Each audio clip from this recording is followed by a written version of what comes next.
So guys, so നമുക്ക് ഫ്യൂച്ചേഴ്സിൻ്റെ ഒരു currency ഫ്യൂച്ചേഴ്സുമായി ബന്ധപ്പെട്ടുള്ള ഒരു ക്വസ്റ്റ്യൻ നോക്കാം കേട്ടോ. സോ ഇത് എക്സാമിന് ചോദിച്ചത് തന്നെയാണ്. EFD Limited is an Indian export business house. Company prepare invoice in customers' currency. Its debtors of $1 crore is due to be received in April 1, 2015. So market information on 1st January. So നമുക്ക് 1st Januaryയിലാണ് നമ്മളുടെ ട്രാൻസാക്ഷൻസുകളൊക്കെ നടക്കുന്നത്. പക്ഷേ നമുക്ക് നമ്മളൊരു എക്സ്പോർട്ടാണ്, അതുകൊണ്ട് നമുക്ക് ഇത്രയും dollar എന്ത് ചെയ്യാനുണ്ട്, റിസീവ് ചെയ്യാനുണ്ട് കേട്ടോ. ഓക്കെ, ഇവിടെ എക്സ്ചേഞ്ച് റേറ്റ് തന്നിട്ടുള്ളത് $1 ഈക്വൽ ടു ഡോളർ എത്ര എന്നുള്ളതാണ് തന്നിട്ടുള്ളത് അല്ലേ. സോ ദാറ്റ് മീൻസ് ഇവിടെയും ഒരു ഇൻഡയറക്റ്റ് കോട്ടാണ് ക്വസ്റ്റ്യനിൽ തന്നിട്ടുള്ളത്. ഇൻഡയറക്റ്റ് കോട്ടാണ് ക്വസ്റ്റ്യനിൽ തന്നിട്ടുള്ളത് കേട്ടോ. സോ 1 month ഫോർവേഡ് റേറ്റും 3 month ഫോർവേഡ് റേറ്റും തന്നിട്ടുണ്ട്. കോൺട്രാക്ട് സൈസ് തന്നിട്ടുണ്ട്. ഇവിടെയും റുപ്പീസ് 2,16,975 തന്നിട്ടുള്ളത് അല്ലെ. കോൺട്രാക്ട് സൈസ് റുപ്പീസിലാണ് തന്നിട്ടുള്ളത്, അത് നോട്ട് ചെയ്യുക കേട്ടോ. സോ 1 month ഫ്യൂച്ചർ റേറ്റ് തന്നിട്ടുണ്ട്. So dollar 3 month future rate തന്നിട്ടുണ്ട് ഡോളറിൽ അല്ലെ. സോ ഇനീഷ്യൽ മാർജിൻ നമുക്കറിയാം, ഫ്യൂച്ചേഴ്സിൽ എൻ്റർ ചെയ്യുമ്പോൾ നമ്മൾ എന്ത് ചെയ്യണം, ഒരു ഇനീഷ്യൽ മാർജിൻ ഡെപ്പോസിറ്റ് നമ്മൾ എന്ത് ചെയ്യണം, കോൺട്രിബ്യൂട്ട് ചെയ്തിട്ട് വേണം നമ്മൾ ആ ഒരു ഫ്യൂച്ചേഴ്സിൽ എൻ്റർ ചെയ്യാൻ വേണ്ടിയിട്ട് അല്ലേ. അപ്പോൾ ഇനീഷ്യൽ മാർജിൻ ഡെപ്പോസിറ്റ് ഒരു 17,500 രൂപ നമ്മൾ എൻ്റർ കൊടുക്കണം. സോ 3 month ഫ്യൂച്ചേഴ്സിലാണ് എൻ്റർ ചെയ്യുന്നുണ്ടെങ്കിൽ 22,500 രൂപയാണ് നമ്മൾ കൊടുക്കേണ്ടത് കേട്ടോ. So interest rate in India 6.5%, interest rate 3 monthsന്റെ ആണെന്നുണ്ടെങ്കിൽ 7%. സോ ഇവിടെ ഇൻട്രസ്റ്റ് റേറ്റ് തന്നിട്ടുള്ള എന്തിനാണെന്ന് വെച്ചാൽ ഇത് ഇത്രയും ഒരു ഇതാണല്ലോ. അപ്പോൾ ഈ ഇനീഷ്യൽ മാർജിനെ നമ്മൾ എന്ത് ചെയ്തിട്ടുണ്ട്, ലോൺ എടുത്തിട്ടാണ് നമ്മൾ എന്ത് ചെയ്തിട്ടുള്ളത്, ഈ ഇനീഷ്യൽ മാർജിൻ ഡെപ്പോസിറ്റ് ചെയ്യുന്നത്. അതുകൊണ്ട് തന്നെ അവിടെ എന്തുണ്ടാകും, ഒരു ബോറോയിങ് കോസ്റ്റും കൂടി ഉണ്ടാകും കേട്ടോ. So on 1st April 2015 the spot rate, അതായത് മെച്യൂരിറ്റി ഡേറ്റിൽ സ്പോട്ട് റേറ്റ് എന്ന് പറയുന്നത് $1 ഈക്വൽ ടു ഡോളർ എത്ര എന്നുള്ളത് തന്നിട്ടുണ്ട്. Currency future rate $1 equal to dollar എത്ര എന്നുള്ളത് തന്നിട്ടുണ്ട്. Which of the following methods would be the most advantageous to EFD Limited? Using forward contract ആണോ, കറൻസി ഫ്യൂച്ചേഴ്സ് ആണോ, നോ ഹെഡ്ജിങ് കറൻസി റിസ്ക് ആണോ എന്നുള്ളതാണ് ചോദ്യം.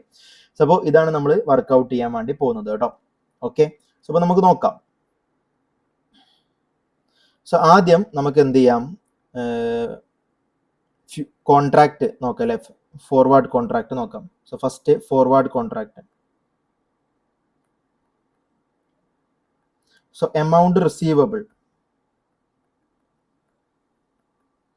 സോ എമൗണ്ട് റിസീവബിൾ ഇവിടെ $1 കോടി രൂപയാണ് അല്ലേ. സോറി, $1 കോടി ആണ്.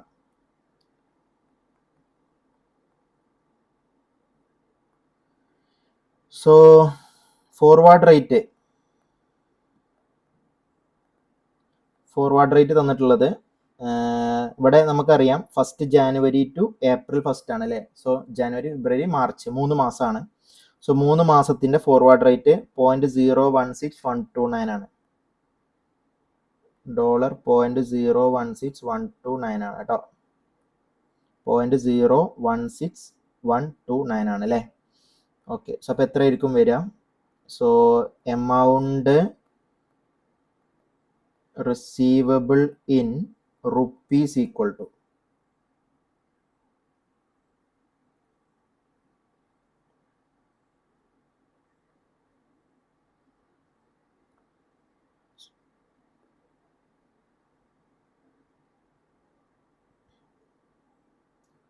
സോ റുപ്പീസ്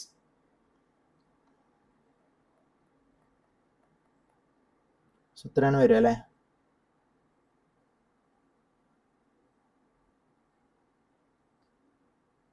സോ 6,20,1,240 വരും.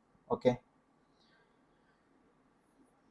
So next currency futures.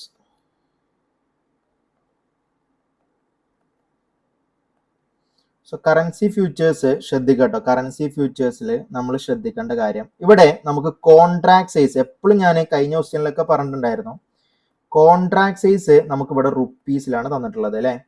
So rupees 2,48,00,000.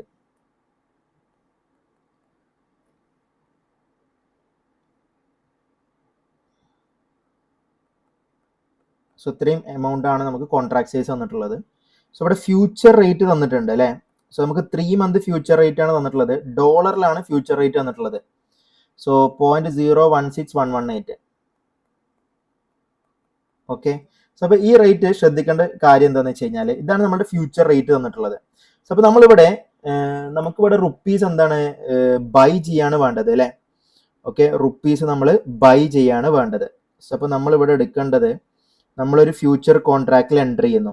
So future കോൺട്രാക്റ്റിൽ നമ്മൾ എന്ത് ചെയ്യുന്നു, എൻ്റർ ചെയ്യുന്നു ടു ബൈ റുപ്പീസ് 2,48,16,975 അല്ലേ, at A future rate of $0.016118. ഈ റേറ്റിനാണ് നമ്മൾ ബൈ ചെയ്യുന്നത്. ഓക്കെ, നമ്മളൊരു എക്സ്പോർട്ടർ ആണ്, അതുകൊണ്ട് തന്നെ ഈ ഡോളർ സെല് ചെയ്തിട്ട് വേണം നമുക്ക് ഈ റുപ്പീസ് ബൈ ചെയ്യാൻ വേണ്ടിയിട്ട്. ഓക്കെ, സോ അപ്പോൾ അതുകൊണ്ട് തന്നെ നമ്മളിവിടെ ലോങ് പൊസിഷൻ ആണ് എടുത്തിട്ടുള്ളത്. ഏത് പൊസിഷനാണ് എടുത്തിട്ടുള്ളത്? ബൈ ആണെന്നുണ്ടെങ്കിൽ ലോങ് പൊസിഷൻ ആണ് എടുത്തിട്ടുള്ളത്. സോ നമ്മൾ എന്ത് ചെയ്യണമെന്ന് വെച്ച് കഴിഞ്ഞാൽ നമ്മൾ എത്ര ഡോളറാണ് നമുക്ക് ഇവിടെ സെല് ചെയ്യേണ്ടത് എന്നുള്ളത് നോക്കണം. നമുക്കിപ്പോൾ ഒരു ഫ്യൂച്ചർ കോൺട്രാക്റ്റിൽ ഇത്രയും റുപ്പീസ് ആണ് ബൈ ചെയ്യാൻ വേണ്ടി പറ്റുക. ഓക്കെ, സോ അപ്പോൾ നമുക്ക് നോക്കാം. So number of contract needed, number of future contract to be ended to sell അല്ലെങ്കിൽ ടു ബി എൻഡേഡ്, എത്ര ഫ്യൂച്ചർ കോൺട്രാക്റ്റിൽ എൻ്റർ ചെയ്യണം എന്നുള്ളത് നോക്കാം. നമുക്കറിയാം നമുക്ക് $1 കോടിയാണ്, $1 കോടി ആണ് നമുക്ക് എന്ത് ചെയ്യേണ്ടത്, സെല് ചെയ്യേണ്ടത് അല്ലേ. സോ ഇത് എത്ര രൂപക്കായിരിക്കും സെല് ചെയ്യേണ്ടി വരിക? $0.016118 സെല് ചെയ്യേണ്ടത്. സോ ദാറ്റ് മീൻസ് എത്ര റുപ്പീസ് ആണ് നമുക്ക് ഇത് ഇത്രയും ഡോളർ സെല് ചെയ്താൽ കിട്ടുക?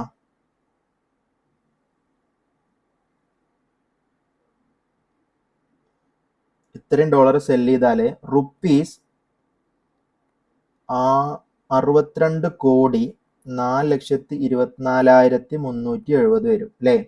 സോ ഇത്രയും റുപ്പീസ് ആണ് ഇതാക്കാൻ പറ്റുക. നമുക്ക് ഒരു കോൺട്രാക്റ്റിൽ നമുക്ക് എത്ര റുപ്പീസാണ് ബൈ ചെയ്യാൻ പറ്റുക? 2,48,16,975 അല്ലേ ബൈ ചെയ്യാൻ പറ്റുക. സോ അങ്ങനെയാണെന്ന് വെച്ചെങ്കിൽ എത്ര കോൺട്രാക്റ്റിൽ നമ്മൾ എൻട്രി ചെയ്യേണ്ടി വരും? സോ നമ്മൾ 25 കോൺട്രാക്റ്റിൽ നമ്മൾ എന്ത് ചെയ്യേണ്ടി വരും? എൻട്രി ചെയ്യേണ്ടി വരും അല്ലേ.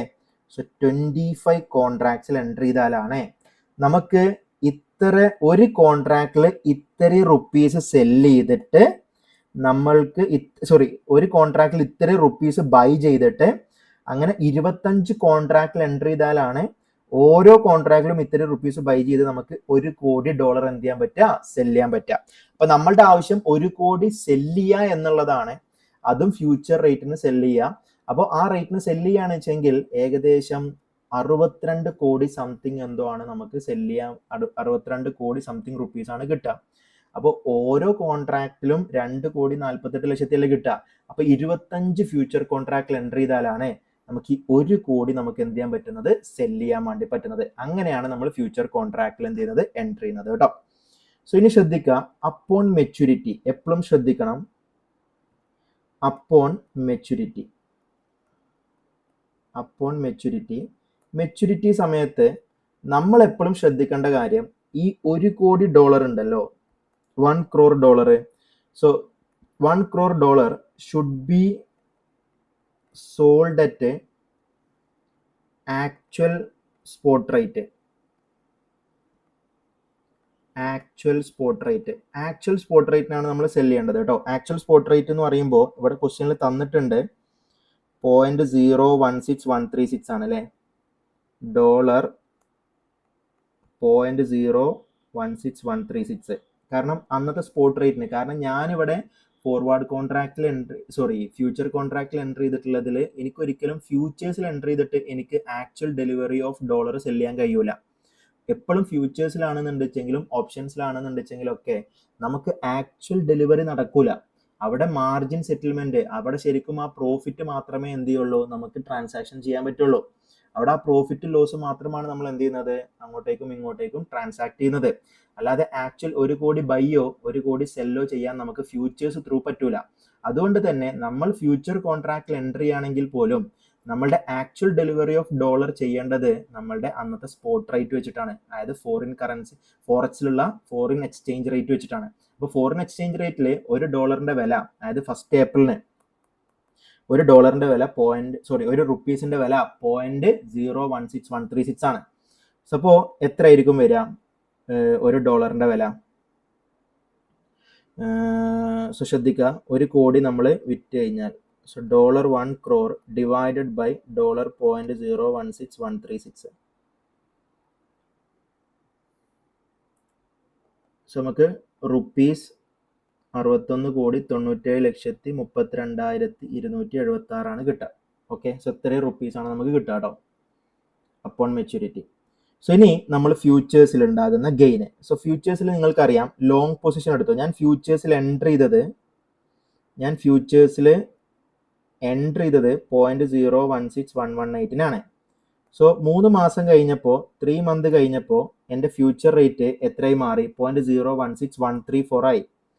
0.016134 ആയിട്ട് കൂടി അല്ലേ?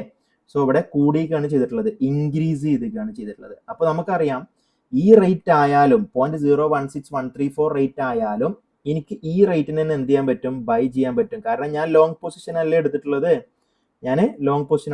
അപ്പോൾ എനിക്ക് ഗെയിൻ ആണ്. അപ്പോൾ gain on future contract equal to എനിക്ക് എത്രയാണ് ഫ്യൂച്ചർ കോൺട്രാക്റ്റിൽ ഉണ്ടായ ഗെയിന്? സോ ശ്രദ്ധിക്കാം, സോ ഞാൻ 25 ഫ്യൂച്ചർ കോൺട്രാക്റ്റിലാണ് എൻട്രി ചെയ്തിട്ടുള്ളത്.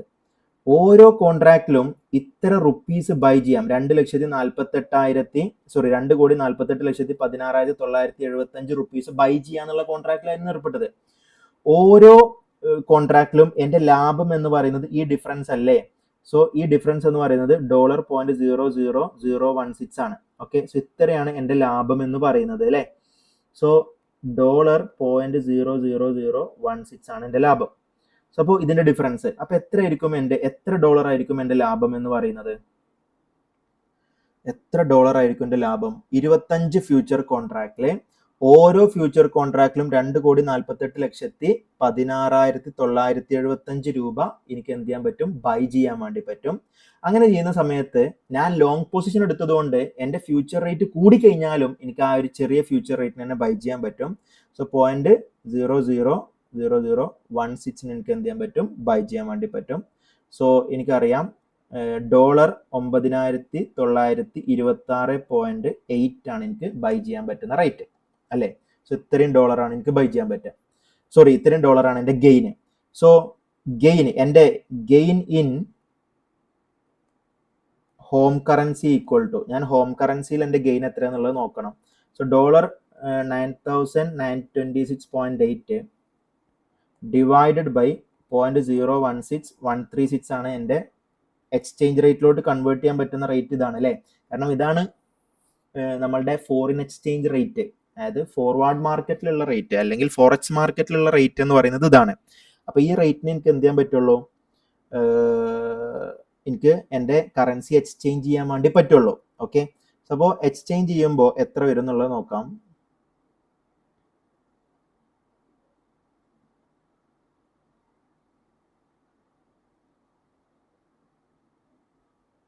സോ 6,15,195.8 വരും. ഓക്കെ, സോ ഇതാണ് സംഭവം. സോ ഇനി ഇത്രയും റുപ്പീസാണ് എനിക്ക് ഗെയിൻ ആയിട്ട് കിട്ടുക കേട്ടോ. സോ ഇനി മാത്രമല്ല നമ്മൾ എന്ത് ചെയ്യുന്നു? ഇനീഷ്യൽ മാർജിൻ ഡെപ്പോസിറ്റ് ചെയ്യണം അല്ലേ? So for entering into a future contract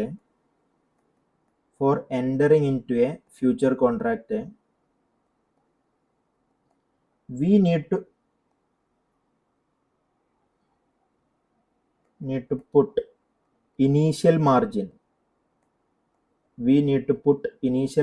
of എത്ര ഇനീഷ്യൽ മാർജിൻ? 3 മാസത്തിന്റെ ഫ്യൂച്ചർ കോൺട്രാക്ട് ആണ് വെച്ചാൽ 22,500. ഇനീഷ്യൽ മാർജിൻ ഓഫ് 22,500 ഇൻറ്റു അങ്ങനത്തെ 25 കോൺട്രാക്റ്റിൽ അല്ലേ? സോ അപ്പോൾ എത്ര വരും? സോ 5,62,500. ഓക്കെ, 5,62,500 രൂപ വരും. സോ അപ്പോൾ ഇനീഷ്യൽ മാർജിൻ ഓഫ് 22,500 ഇൻറ്റു 25 5,62,500 വരും. So it will be reimbursed after contract. So അത് കോൺട്രാക്ട് കഴിഞ്ഞാൽ റീഇംബേഴ്സ് ആവും. നമുക്ക് ലാഭമാണെന്നുണ്ടെങ്കിൽ റീഇംബേഴ്സ് ആവും കേട്ടോ. നഷ്ടമാണെന്നുണ്ടെങ്കിൽ ഇതിൽ നിന്ന് റെഡ്യൂസ് ആകും, ലാഭമാണെന്നുണ്ടെങ്കിൽ അത് ഇത് നമുക്ക് എന്താവും റീഇംബേഴ്സ് ചെയ്യും. അതുകൊണ്ട് തന്നെ ഇത് ക്യാഷ് ഫ്ലോയിൽ എന്ത് ചെയ്യൂല, എഫക്റ്റ് ചെയ്യൂല. പക്ഷെ ഇതിന് ഇൻട്രസ്റ്റ് ഉണ്ട് അല്ലേ. സോ നമുക്ക് ഇത് ലോൺ എടുത്തിട്ടാണ് നമ്മൾ എന്ത് ചെയ്യുന്നത്, ഇത് ഇതാക്കുന്നത്. So the initial margin deposit നിങ്ങൾക്ക് മനസ്സിലാവാനാണ് ഞാൻ ഇതിന് കേട്ടോ. The initial margin deposit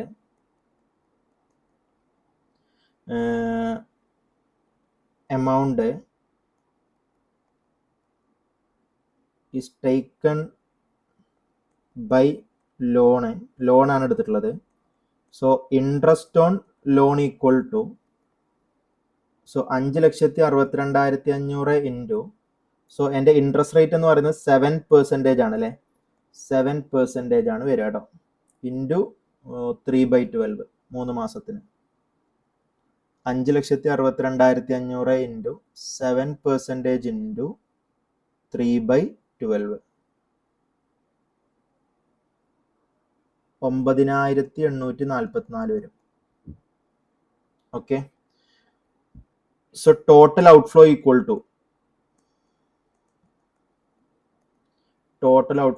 to so നമുക്കറിയാം ഇവിടെ ഇനീഷ്യൽ ടോട്ടൽ ഔട്ട്ഫ്ലോ അല്ലേ, ഇൻഫ്ലോ ആണ് അല്ലേ, റെസീപ്റ്റ് അല്ലേ. So total inflow equal to, so initially നമ്മൾ അന്നത്തെ ഫ്യൂച്ചേഴ്സ് നമ്മൾ എന്ത് ചെയ്യുന്നു, അന്നത്തെ ആക്ച്വൽ സ്പോട്ട് റേറ്റിനാണ് നമ്മൾ സെല് ചെയ്യുക. കാരണം നിങ്ങൾ മനസ്സിലാക്കേണ്ട കാര്യം, ഏത് ഫോറിൻ കറൻസി ആണ് വെച്ചെങ്കിലും നമ്മൾക്ക് അത് എക്സ്ചേഞ്ച് ചെയ്യാൻ പറ്റുന്നത് ഫോറക്സ് റേറ്റിലൂടെയാണ്. ഫോറിൻ എക്സ്ചേഞ്ച് റേറ്റിലൂടെ നമുക്ക് കറൻസി എക്സ്ചേഞ്ച് ചെയ്യാൻ പറ്റുള്ളൂ. ഒരിക്കലും ഫ്യൂച്ചേഴ്സിലൂടെ നമുക്ക് എന്ത് ചെയ്യാൻ പറ്റില്ല, കറൻസി എക്സ്ചേഞ്ച് ചെയ്യാൻ പറ്റില്ല. ഫ്യൂച്ചേഴ്സ് എന്ന് പറയുന്നത് ഒരു ഹെഡ്ജിങ് സ്ട്രാറ്റജിയാണ്, ഒരു സ്പെക്കുലേഷൻ ട്രേഡിംഗ് സ്ട്രാറ്റജിയാണ്. അതിലൂടെ നമുക്ക് ട്രേഡ് ചെയ്തിട്ട് ലാഭം ഉണ്ടാക്കാനേ പറ്റുള്ളൂ. അപ്പോൾ നമ്മളുടെ റെസീപ്റ്റ് നമുക്ക് കൂട്ടാൻ പറ്റും ഫ്യൂച്ചേഴ്സിലൂടെ എൻ്റർ ചെയ്തുകൊണ്ട്. നമ്മളെ റെസീപ്റ്റ് നമുക്ക് കൂട്ടാം.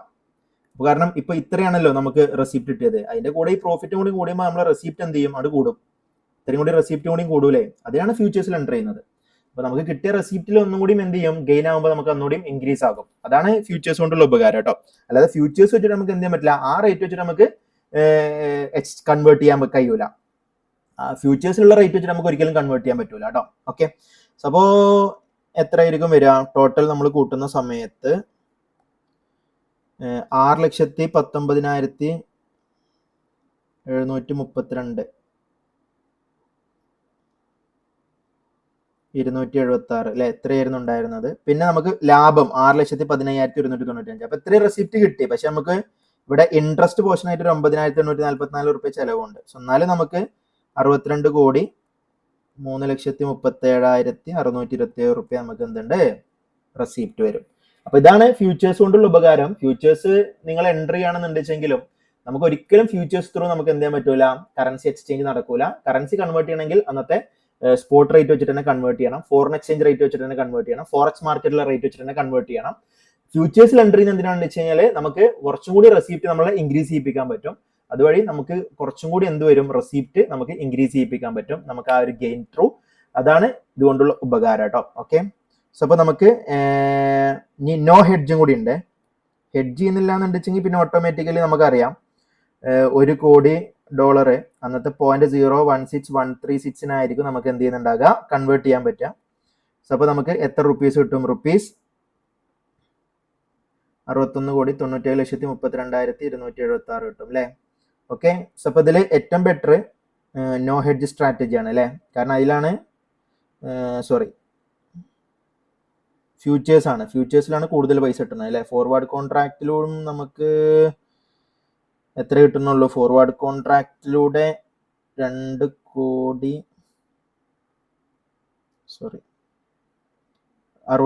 കോടി കിട്ടുന്നുള്ളൂ. സോ ഇവിടെ 62,03,00,000 കിട്ടുന്നുണ്ട്. So most advantages equal to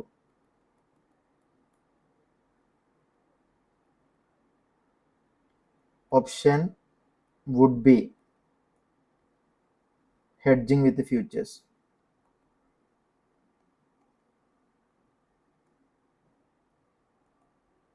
Hedging with the futures ആണ് കേട്ടോ. ഓക്കെ. So thank you.